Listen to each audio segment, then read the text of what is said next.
Calling all Earthlings, a non-profit group with plans to colonize Mars, is now taking applications. News 13's John Lee joins us. And John, you found a lot of skepticism in one mountain town. I can barely hear you, Tammy. This could be yours someday. Mars, that would be. Many have no earthly idea why you'd opt to leave our world. Life on the red planet here, as you can see, may not be like riding Space Mountain at Disney. And most of Earth has already been explored. So how on earth do you localize this story? Can't just drive to Jupiter? Well, you could.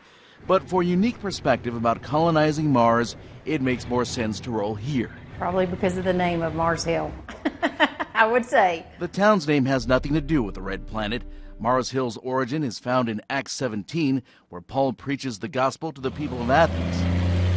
I just like a college campus atmosphere. Edward Fortner says Mars Hill is worth the trip. Just like walking around this on tour in the college. But Mars? I think we better stick with our own planet. The Dutch company Mars One, looking for volunteer astronauts to take a one-way journey in 10 years, never to return.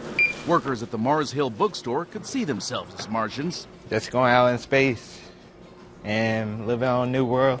And if they need a football player, I think it'd be a great experience. At Crumbs and Cream, Jacqueline Ballard doesn't think moving to Mars is the sweetest idea since the Mars bar. I think that's pretty crazy, but I think my son would do that in a heartbeat. Zach works at the deli down the street. It's not really the destination of getting there, it's what we'd learn on the way. The different technologies we'd have to pioneer, all the different skills that we'd have to learn. It would create a ton of new jobs. If I could read these books on Mars, I'd have plenty of time.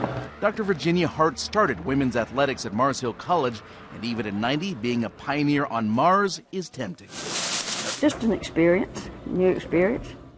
But what I want to do is live in a lighthouse before I die. But the thrill of exploration may be tempered by reality. Martians will have to innovate to survive. They might have to, recycle your urine. Oh, God. They do that now. Pleaded field. And all things considered, most in Mars Hill would rather just stay put. Oh, I'm planning on going to heaven instead of Mars. Always look for the man in the members-only jacket. There's even talk there might be a reality show based right here on those Mars pioneers, kind of like The Real World in a whole new world. As I don't know, pitch it back to you, streaming live from Mars.